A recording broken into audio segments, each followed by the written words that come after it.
السلام علیکم ورحمۃ اللہ وبرکاتہ۔ الحمد للہ نحمده ونستعینه ونستغفره ونؤمن به ونتوکل علیہ ونعوذ باللہ من شرور انفسنا ومن سیئات اعمالنا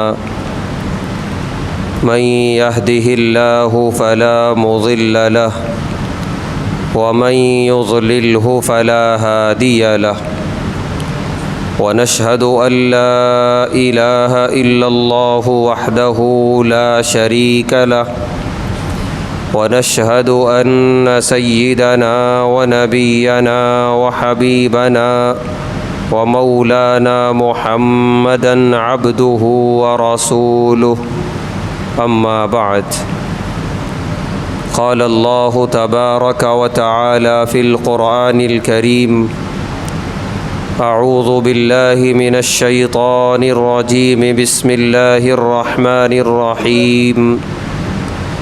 يا أيها الذين آمنوا كتب عليكم الصيام كما كتب على الذين من قبلكم لعلكم تتقون.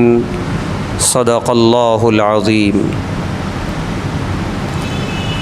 ہر طرح کی تعریف اور حمد و ثنا اللہ بزرگ و برتر کے لائق ہے، جس کا کوئی شریک نہیں، جس کا کوئی ساجھی اور ہمسر نہیں، جو ہمیشہ سے ہے اور ہمیشہ رہے گا۔ بے شمار درود و سلام نازل ہوں اللہ کے آخری پیغمبر جناب محمد الرسول اللہ صلی اللہ علیہ وسلم پر، اور آپ کے تمام صحابہ اور اہل بیت پر۔ محترم حضرات، ماہ رمضان المبارک اپنی تمام رحمتوں اور برکتوں کے ساتھ ہم پر سایہ فگن ہے۔ یہ اللہ کا احسان عظیم ہے کہ اللہ نے ہمیں زندگی میں ایک اور رمضان عطا فرمایا، اور یہ رمضان المبارک ہمیں ملنے کا مطلب یہ ہے اپنے گناہوں سے توبہ کریں، جو غفلتیں، بھول، نافرمانیاں ہو گئیں اللہ سے اس سے استغفار اور توبہ کریں۔ نامہ اعمال میں نیکیوں کی جو کمی ہے، اجر و ثواب کی جو قلت ہے، اس ماہ مبارک میں خوب عبادتیں کر کے، خوب تلاوتیں، ذکر و اذکار، دعائیں، دیگر اور عبادات کے ذریعے اپنے نامہ اعمال میں ڈھیر سارا اجر و ثواب کا ذخیرہ کر لیں، کیونکہ آنکھ بند ہونے کے بعد نہ مکان ہوگا ساتھ میں، نہ دکان ہوگی، نہ اولاد ہوگی، نہ دولت ہوگی، نامہ اعمال ہوگا اور اپنے کیے ہوئے اعمال ہوں گے۔ یہ ماہ مبارک صرف اسی لیے آیا ہے، یہ دکان چمکانے کے لیے نہیں آیا، بازاروں کو آباد کرنے کے لیے نہیں آیا، پیٹ میں قسم قسم کی غذائیں پہنچانے کے لیے نہیں آیا۔ اس کے لیے سال کے 11 مہینے ہیں۔ یہ ماہ مبارک صرف اور صرف اپنے ایمان، اپنا دل اور آنکھ بند ہونے کے بعد کی جو زندگی ہے، اس کو بنانے، اس کو سجانے اور اس کو سنوارنے کے لیے آیا ہے۔ لہٰذا ہمیں خوب اچھی طریقے سے اپنے دل و دماغ میں یہ بات بٹھا لینی ہے کہ ماہ مبارک میں ہماری ذمہ داریاں عبادات کے تعلق سے ہیں، روزے نماز کے تعلق سے ہیں، تلاوتیں اور دعاؤں کے تعلق سے ہیں، کثرت سے اللہ کی راہ میں زکوٰۃ و صدقات اور خیرات بانٹنے کے تعلق سے ہیں۔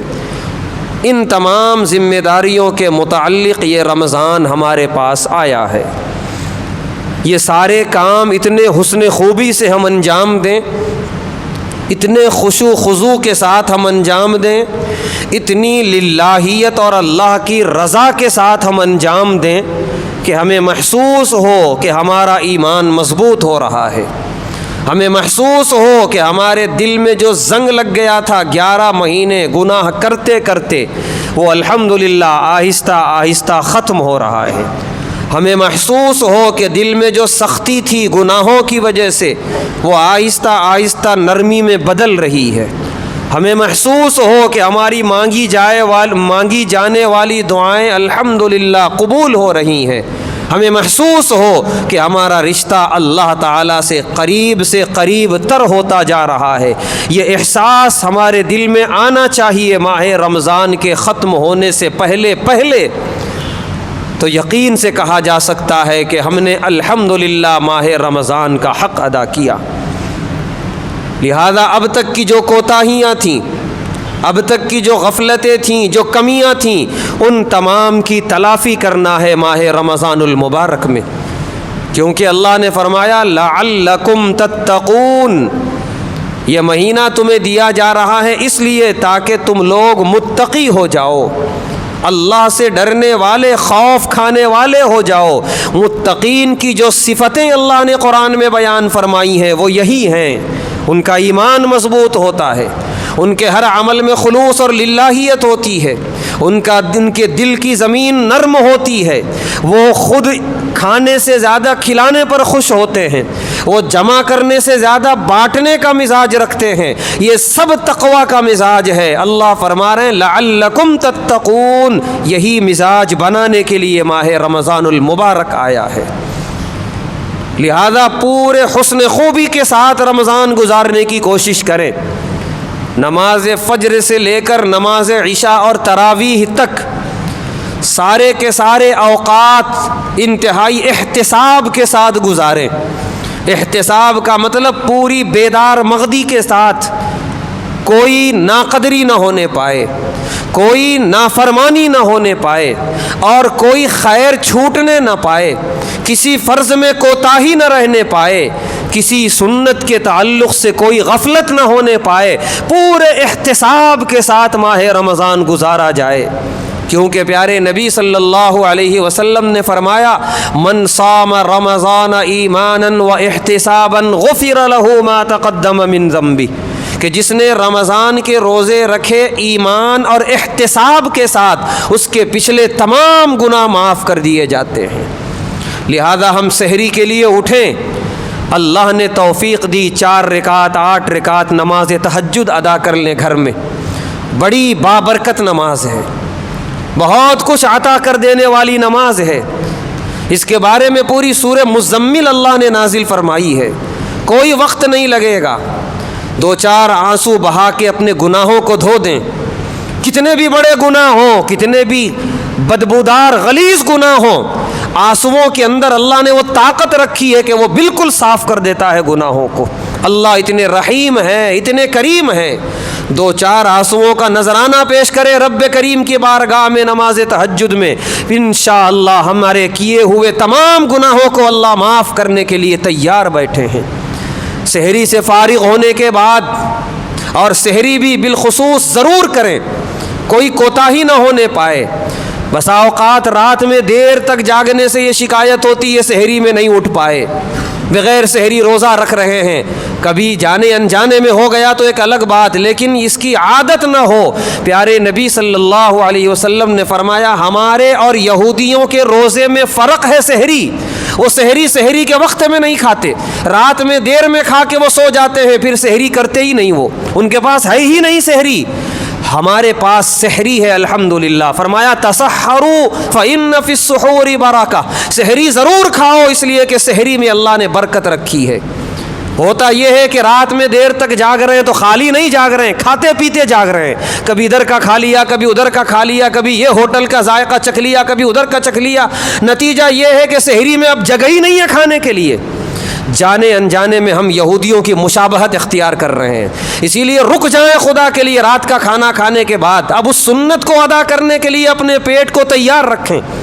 اگر وہ سنت مجبوری میں ادا کی جا رہی ہے یا چھوڑی جا رہی ہے سحری کی سنت، یہ یہودیوں سے مشابہت ہے اور سنت کو ترک کرنے کا الگ گناہ ہے۔ لہذا جو طریقہ بتایا آقا دو جہاں صلی اللہ علیہ وسلم نے، اسی طریقے کے مطابق رمضان گزاریں، تب جا کے ہمیں رمضان کی برکتیں حاصل ہوں گی۔ اور طریقہ یہ ہے کہ پورا طریقے سے، پوری خوش مزاجی سے سحری کھائی جائے، اور سحری سے فراغت کے بعد تیز قدموں سے اللہ کے گھر کی طرف رواں دواں ہو جائیں۔ نفس بہکائے گا، وہ بستر کی طرف لے جائے گا، وہ نیند کا غلبہ یاد دلائے گا، لیکن ہرگز نہیں۔ ہمیں کچھ بدلنا ہے، ہمیں اپنے اندر تبدیلی پیدا کرنی ہے۔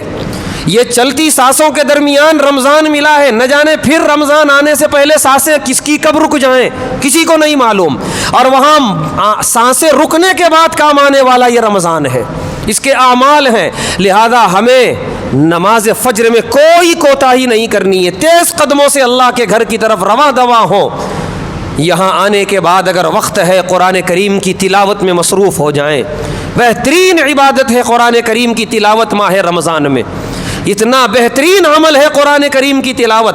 ہمیں لگتا ہے ہم صرف پڑھ رہے ہیں، ہم آنکھوں سے دیکھ کے پڑھ رہے ہیں، آنکھوں میں نور پیدا ہوتا ہے قرآن کریم کو دیکھ کر پڑھنے سے زبان میں نور آتا ہے، تلاوت کرنے سے دل نورانی ہو جاتا ہے سراپا، اور جو ایمان میں مضبوط آتی ہے زادتہم ایمانا، اللہ نے فرمایا اذا تلیت علیہم آیاتہ زادتہم ایمانا، قرآن کی تلاوت سے ایمان میں اضافہ ہوتا ہے، یہ دل کا زنگ دور ہوتا ہے۔ یہ بہت افضل ترین عمل ہے قرآن کی تلاوت، کوئی کوتاہی نہ ہونے پائے۔ ہم خوب قرآن کریم کی تلاوت کریں، اس کے بعد 2 رکعت سنت ادا کریں نماز فجر کی، اور نماز فجر پورے خشوع خضوع کے ساتھ ادا کر کے گھر کی طرف رواں دواں ہوں، اور وہاں سے لے کے عشاء کی نماز تک کسی نماز میں ادنا درجے کی کوئی کوتاہی نہ ہونے پائے۔ فرض بھی پڑھی جائے، سنتیں بھی پڑھی جائیں، فرض سے پہلے کی اور بعد کی، اور اللہ سے توفیق مانگ کر نفل بھی پڑھی جائے۔ لوٹنے والا مہینہ ہے یہ خوب دامن کو سمیٹ لینے والا مہینہ ہے، کوئی کوتاہی نہ ہونے پائے۔ 2 رکعت نفل ادا کرنے میں کوئی بڑا وقت ضائع ہونے والا نہیں ہے، ضائع کہنا بھی غلط ہے، بہت کارآمد ہے وقت جو نمازوں میں اور تلاوتوں میں ہم لگاتے ہیں۔ اور اسی طریقے سے نماز عشاء اور عشاء کے بعد تراویح، کوئی کوتاہی نہ ہونے پائے تراویح میں۔ ایام گزرتے ہیں اور کوتاہیاں غالب آنے لگتی ہیں، پہلے عشرے کے بعد دوسرا عشرہ، خاص طور سے ان مساجد میں جن میں ایک پہلے ہی عشرے میں قرآن ختم ہو گیا، دوسرے عشرے میں اچانک سے بالکل سناٹا چھا جاتا ہے، صفیں بالکل خالی ہو جاتی ہیں۔ یہ بالکل اچھی بات نہیں ہے۔ یہ ہم صرف جو ہے پہلے عشرے کے لیے رمضان نہیں آیا، یہ پورا 3 عشرے کا نام رمضان ہے۔ تراویح صرف پہلے عشرے میں نہیں ہے، تینوں عشرے کے اندر ہے، اور بلکہ پہلے عشرے سے زیادہ فضیلت والا دوسرا عشرہ ہے، دوسرے عشرے سے زیادہ فضیلت والا تیسرا عشرہ ہے۔ تو بجائے اس کے کہ ہم اور آگے بڑھیں عبادت میں، پیچھے نہ ہونے پائیں۔ اور یہ تراویح ہم معمولی نہ سمجھیں اس نماز کو، یہ رات ہماری انشاءاللہ اللہ نے چاہا قبر کو منور کرے گی یہ نماز۔ یہ جملہ اس لیے کہا جا رہا ہے چونکہ تراویح با جماعت آغاز ہوا حضرت عمر بن خطاب رضی اللہ تعالیٰ عنہ کے دور خلافت میں، جب حضرت عمر رضی اللہ تعالیٰ عنہ کی شہادت ہوئی، انہیں قبر میں اتارا گیا، تمام صحابہ موجود، حضرت علی مرتضیٰ رضی اللہ تعالیٰ عنہ نے بلند آواز سے یہ دعا دی تھی کہ اے اللہ اس شخص کی قبر کو منور کر دینا جس نے رمضان میں ہماری راتوں کو منور کر دیا۔ ایسی بڑی دعا ہے حضرت علی رضی اللہ تعالیٰ عنہ کی۔ صحابہ یہ عقیدہ رکھتے تھے کہ یہ تراویح کی نماز، اس سے نور پیدا ہوتا ہے زندگی میں بھی اور قبر کے اندر بھی انشاءاللہ۔ لہذا ہم قبر میں یہ نماز کو ساتھ لے جائیں، اور ساتھ اس وقت جائے گی جب ہم بغیر کسی کوتاہی کے ہم پڑھیں۔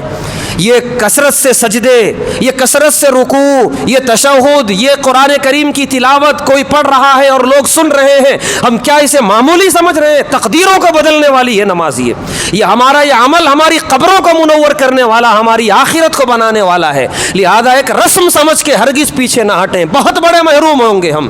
بہت بڑی خیر سے محروم ہو جائیں گے۔ ساری کی ساری تراویح رمضان کے اخیر تک پڑھنے کی پوری کوشش کریں خشوع اور خضوع کے ساتھ۔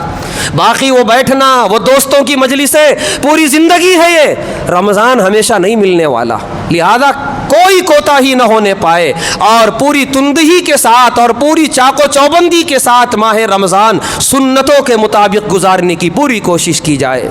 اس بات کی پوری کوشش ہو ادنا درجے کا بھی کوئی گناہ نہ ہو، کوئی گناہ نہ ہو، نہ زبان سے، نہ آنکھ سے، نہ ہاتھ اور پیر سے، کوئی گناہ نہ ہونے پائے، کیونکہ شیاطین بند ہیں۔ پیارے نبی صلی اللہ علیہ وسلم نے فرمایا رمضان کا چاند نظر آتے ہی شیطانوں کو قید کر دیا جاتا ہے۔ اب گناہ کا مطلب شیطان ہم خود ہیں، ہم خود گناہ کر رہے ہیں۔ اب یہاں پر کوئی ہم دوش نہیں دے سکتے شیطان کو، ابلیس کو، اس نے بہکایا، اس نے بھٹکایا۔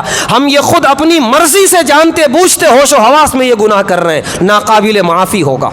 اتنے بابرکت مہینے میں اتنی بڑی ناقدری گناہ بھی کر رہے ہیں، اور خود ہم سوچیں کہ روزہ رہتے ہوئے ہم گناہ چھوڑنے تیار نہیں، حلال چھوڑ دیے، کھانا چھوڑ دیے، پانی چھوڑ دیے، لیکن حرام چھوڑنے تیار نہیں، تو پھر اس روزے کا کیا فائدہ سوائے اس کے کہ وہ ہمارے منہ پہ مار دیا جائے گا۔